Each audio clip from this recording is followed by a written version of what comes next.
Good morning. हम पढ़ रहे हैं लेसन 8 जातीय व्यवस्था की चुनौतियां। यानी हम पिछले वीडियो में देखें कि किस तरह जातियों की यहाँ व्यवस्था हो गई, किस तरह जो कर्म के आधार पर जातियों का वर्णों की व्यवस्था की गई हमारे धर्म शास्त्रों में, उसने धीरे धीरे एक नया रूप ले लिया। यानी हर जन्म के आधार पर जातियों की बंटवारा होने लगी। यानी शूद्र का बच्चा है तो शूद्र होगा, भले वो कितना भी शिक्षित हो, कितना भी पढ़ा लिखा हो। और अगर उच्च जाति जो है क्षत्रिय का लड़का क्षत्रिय होगा, भले वो कितना भी बेवकूफ हो। इस तरह की असमानताएं समाज में आने लगी।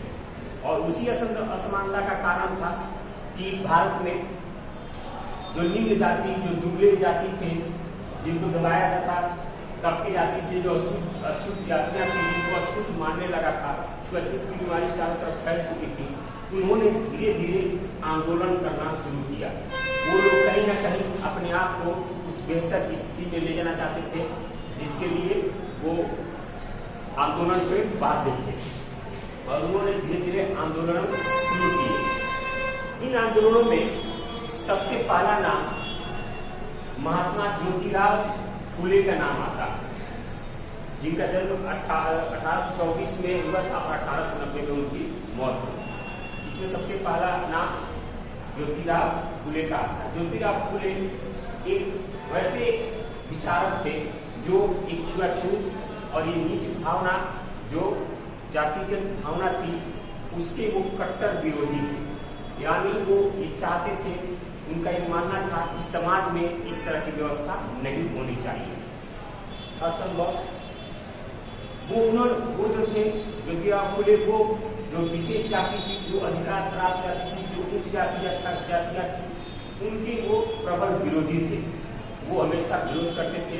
वो मानते थे कि छुआछूत की जो बीमारी है वो समानता पे आनी चाहिए, हर वर्ग में समान व्यवहार होने चाहिए, समान अधिकार होने चाहिए। ये सारी चीजें वो मानते थे। अपने विचारों के प्रसार में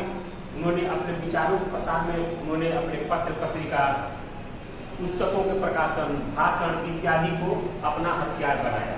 यानी इस माध्यम से उन्होंने लोगों के, अछूतों के मन में समानता का भाव लाने का प्रयास किया। यानी लाने का प्रयास किया कि अछूतों जो है अपने समानता के अधिकार पर आए। उन्होंने मराठी भाषा का प्रयोग किया ताकि उनकी बातों को जन जन तक पहुंच पाए। यानी जन जन के पास, महाराष्ट्र के हर आदमी के पास उनकी बात पहुंच पाए, हर आदमी उनकी बात सुन पाए और समझ पाए और अपने लिए समानता का अधिकार प्राप्त कर सके।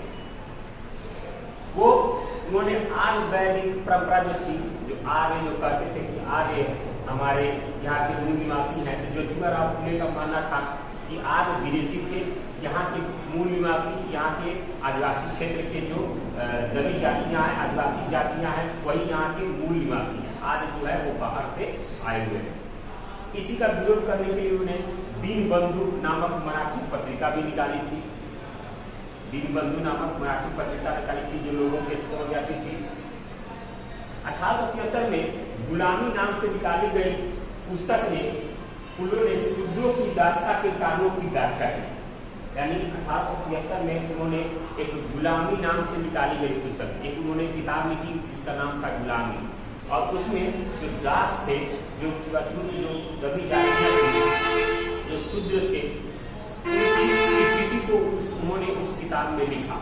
और उन्होंने उस स्थिति को, उस शूद्रों की स्थिति, उसमें अमेरिका में रहने वाले जो काले लोग थे, अमेरिका में जो रहने वाले काले लोग थे, उनसे उन्होंने तुलना की।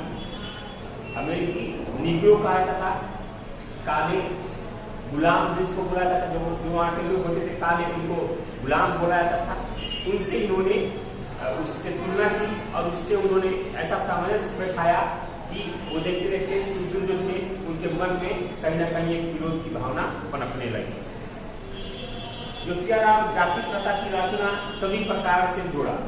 ज्योतिराव जाति प्रथा जो थी उसको सभी प्रकार के असमानताओं से जोड़ दिया। यानी उन्होंने दिखाया कि जाति प्रथा में असमानता ही असमानता है, कहीं किसी प्रकार की कोई समानता नहीं है, किसी तरह की कोई सामाजिक समानता नहीं है, आर्थिक समानता नहीं है, न्यायिक समानता नहीं है।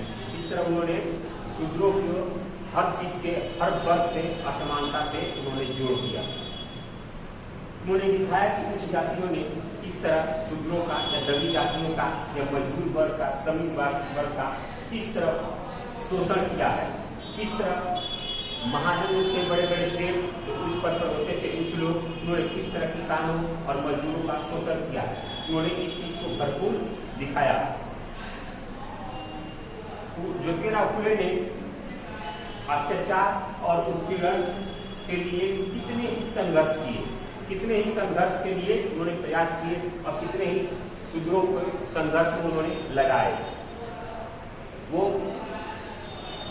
इस तरह की स्थिति चाहते थे कि शूद्र की बराबर की समानता हो, समाज में बराबर का अधिकार हो। उन्होंने शूद्रों और अतिशूद्रों जातियों को संगठित किया, यानी जो शूद्र थे और अतिशूद्र थे, जो अछूत थे, उनकी जातियों को उन्होंने संगठित कर एक नए संगठित होना चाहिए। उन्होंने कहा कि जातीय भेदभाव करने के लिए शूद्र और अतिशूद्र जो है उनका संगठित होना बहुत ही जरूरी है। उनको संगठित होकर ही वो आंदोलन के द्वारा अपनी स्थिति को वो लोग पा सकते हैं। वो जो अछूत थे, जो शूद्र थे, उसका ज्योतिराव फुले ने अछूतों और शूद्रों का मनोबल इतना बढ़ाया कि वो क्रांति के लिए निकलकर सामने आ गए। फुले ने उच्च जाति के नेताओं को, जो उच्च जाति के जो नेता थे, उनके खिलाफ उन्होंने उपनिवेशवाद की स्थिति को दर्शाया। यानी वो कह रहे थे कि उपनिवेशवाद की स्थिति है, वे शासन कर रहे हैं, उपनिवेशवाद ये साम्राज्यवाद की स्थिति है। और उन्होंने विरोधी राष्ट्रवाद की आलोचना की, यानी उन्होंने कहा कि ये राष्ट्रवाद के विरोध में है, ये राष्ट्रवाद के अनुकूल नहीं है, इसलिए इस तरह की स्थिति नहीं की चाहिए। उनकी एक रचनाकार है काश्तकार की चाबुक। उन्होंने एक किताब लिखी है जिसका नाम है काश्तकार का चाबुक।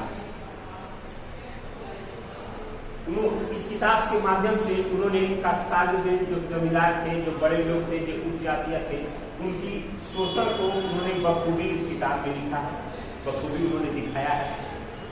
और वो एक ऐसे आदमी थे जिन्होंने अपने संघर्ष के कारण, अपने प्रयासों के कारण, अपने पत्र पत्रिकाओं के कारण, अपने माध्यम के कारण, अपने भाषण के कारण शूद्रों में एक नई उमंग पैदा की, एक नया समानता का अधिकार देने के लिए हक की अदा पैदा की, हक उनको समझाया। और वो ऐसे एक आदमी थे जिन्होंने किसान वर्ग को राजनीति में प्रवेश कराया, यानी राजनीति में किसान वर्ग को, मजदूर वर्ग को प्रवेश कराने वाले वो एकमात्र व्यक्ति थे ज्योतिबा फुले। तो ये थे ज्योतिराव फुले। इनके बारे में हम लोगों ने जाना, समझा। इस तरह ये पहले व्यक्ति थे भारत के जिन्होंने शूद्रों और अछूतों के लिए संघर्ष किया, उनके लिए लड़ाइयाँ लड़ी, उनको शिक्षित करने, उनको ज्ञान देने की उन्होंने कई तरह की योजना बनाई, कई तरह के हथियार अपनाए, जिसके कारण शूद्रों को आवाज़ इनकी आवाज़ पहुँच पाए, हर वर्ग के लोगों के पास इनकी आवाज़ पहुँच पाए। और ये समानता का अधिकार चाहते थे, यानी समाज में हर वर्ग का समान अधिकार हो, कोई अछूत नहीं है, कोई बड़ा नहीं है। तो इस तरह की थी। अगले वीडियो में हम अगला टॉपिक जो है वीर सेलिंगम, ये भी एक थे नेता, उनके बारे में पढ़ेंगे। ज्योतिबा फुले के बारे में आपको अच्छी तरह से वीडियो देखिए, अच्छा रहेगा, आपको समझ में आएगा। इससे अगर कोई क्वेश्चन निकलता है तो आप अपने किताब में, अपने नोटबुक में लिख सकते हैं। किताब का अगला टॉपिक आप जरूर पढ़ के आइएगा ताकि आपको समझने में ज़्यादा आसानी हो। अगले वीडियो में हम लोग मिलेंगे। धन्यवाद।